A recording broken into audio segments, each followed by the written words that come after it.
Hello. In this lecture, we will talk about the lacrimal gland disorders.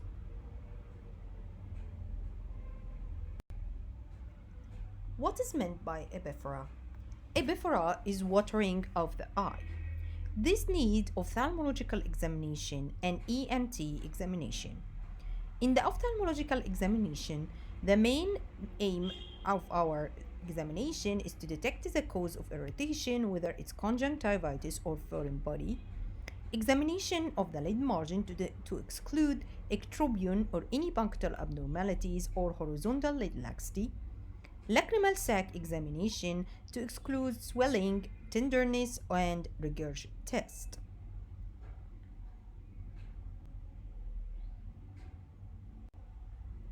In these two slides, in the left slide you can see horizontal lid laxity. In the right slide you can see a lash obstruct the punctum. These are two causes of epiphora.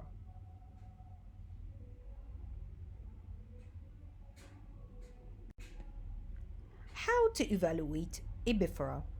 By using some tests. Let's start with what is regurg test. Regurg test simply done by applying a pressure over the lacrimal sac by using the index or the thumb as shown in the figure and observation of the punctum. In case of nasolacrimal duct obstruction, the contact of the sac will regurg from the punctum and showing discharge.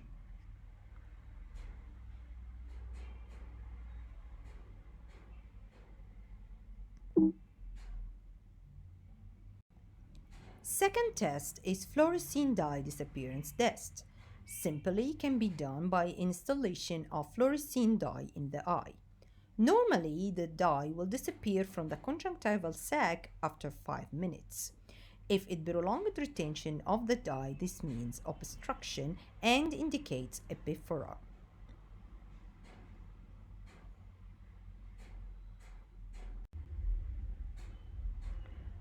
Lacrimal syringing. This can be simply done by using topical anesthesia and injecting normal saline in the lacrimal sac through the lacrimal punctum, as shown in the figure. If the saline passed easily into the throat, this means normal patent lacrimal passages. If the fluid or the saline regurgitate from the same punctum, this indicates obstruction in the same canalicula. If it regurgitates from the opposite punctum, this means obstruction as the common canaliculi. If there is a slow regurg of the fluid from the same or the opposite punctum, this means obstruction in the lacrimal sac or nasolacrimal duct. Partial regurg, this means partial obstruction in the lacrimal passages.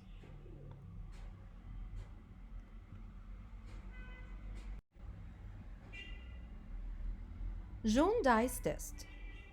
This can be done simply by installation of a fluorescein in the conjunctival sac and after 5 minutes a cotton tabbed with local anesthesia inserted under the inferior temperate turbinate of the nose. If the fluorescein recovered from the nose, this indicates patency of the drainage system.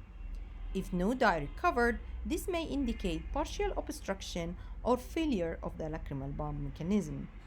In this situation, secondary dye test should be performed.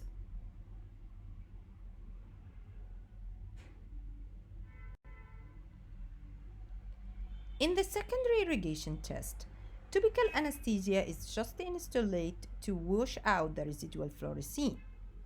If the fluorescein recovered from the nose, this indicates the functional patency of the upper lacrimal passages.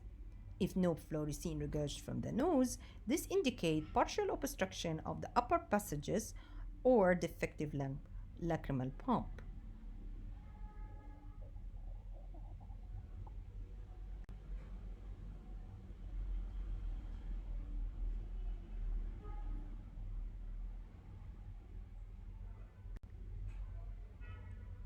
Probing test. A probe can to reach the lacrimal sac through the punctum. Normally, the probe can be advanced until it touches the medial wall of the lacrimal sac and the lacrimal bone, which is called felt as heart stop. If the probe failed to reach the lacrimal sac, you will feel soft stop, which means that you reached the lateral wall of the lacrimal sac and the medial wall before touching the lacrimal bone, which is called soft stop.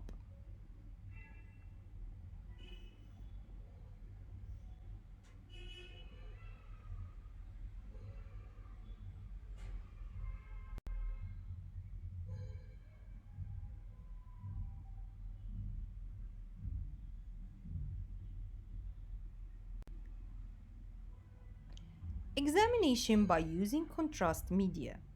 This is called radiographic contrast studies, which allows to demonstrate the shape, the position, and the size of the passages and the possible obstruction.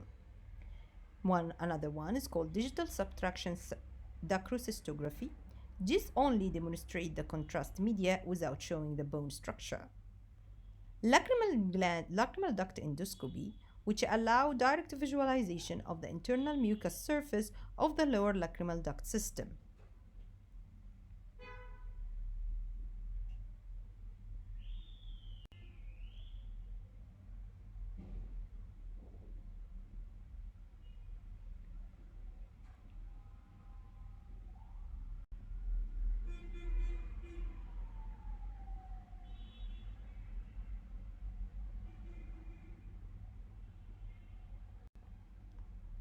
What is the infection of the lacrimal passages? We have congenital nasolacrimal duct obstruction, congenital dacrocele, chronic canaliculitis, dacrocystitis, which may be acute or chronic.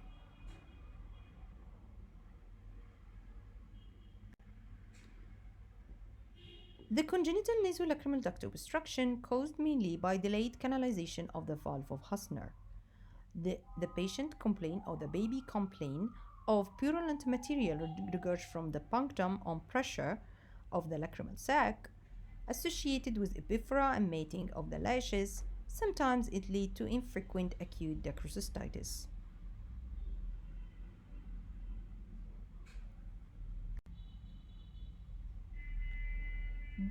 These obstruction usually improve by the age of 12 months. We can simply treat it by massage of the nasolacrimal duct plus antibiotics. If no improvement, you should consider probing at the age of 12 to 18 months.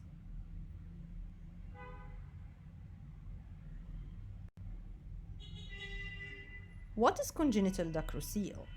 This means distension of the lacrimal sac by the trapped amniotic fluid, which is caused by imperforated valve of Husner. The patient complains of bluish cystic swelling below the medial canthus, may become secondary infected. You should differentiate it from encephalocele, which is pulsatile swelling above the medial canthal tendon.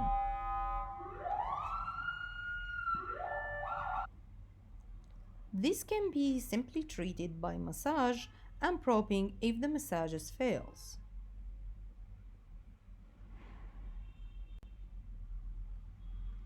Chronic canaliculitis, which can be caused by actinomyces.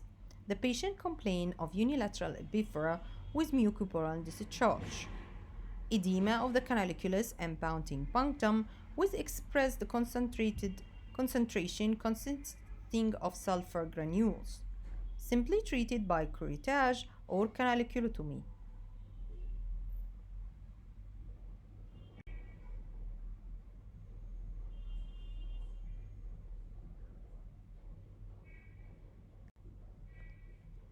Acute dacryocystitis usually occurs secondary to nasolacrimal duct obstruction. The patient complains of tender canthal swelling with mild periseptal cellulitis. Sometimes it may develop into abscess. Treated by systemic antibiotics and warm compress, followed by surgery, which is called DCR.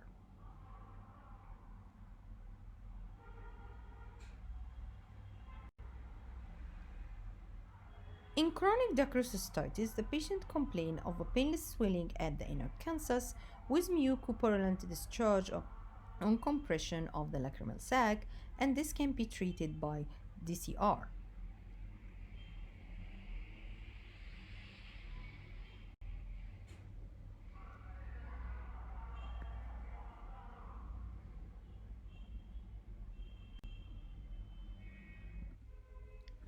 Dacroadenitis, which is inflammation of the lacrimal gland, it usually occurs of patient complaining of idiopathic orbital inflammatory disease. It is presented with acute discomfort over the lacrimal gland. Edema of the lateral aspect of the upper lid with downward and inward globe displacement. Sometimes injection and tenderness of the palpebral loop of the lacrimal gland can be seen with reduction in the tear secretion.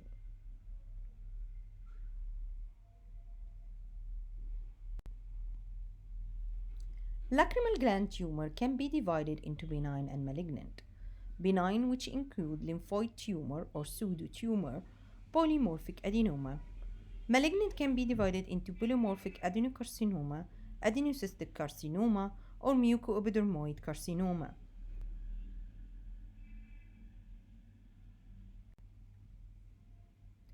In the pleomorphic lacrimal gland adenoma, it's about painless, very slow growing small mass in the lacrimal fossa with inferior nasal globe displacement.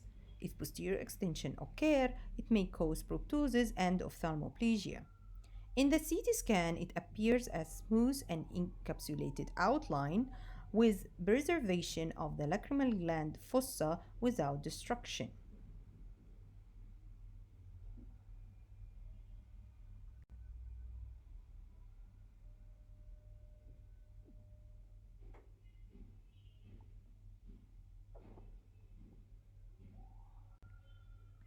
In the lacrimal gland carcinoma, has a very poor prognosis. The patient complains of painful, fast growing mass in the lacrimal fossa with inferior nasal globe displacement. Posterior extension can cause proptosis and ophthalmoplegia with episcleral congestion. Trigeminal hypoathesia is occur in 25% of the patient. Management needs biopsy with radical surgery and radiotherapy.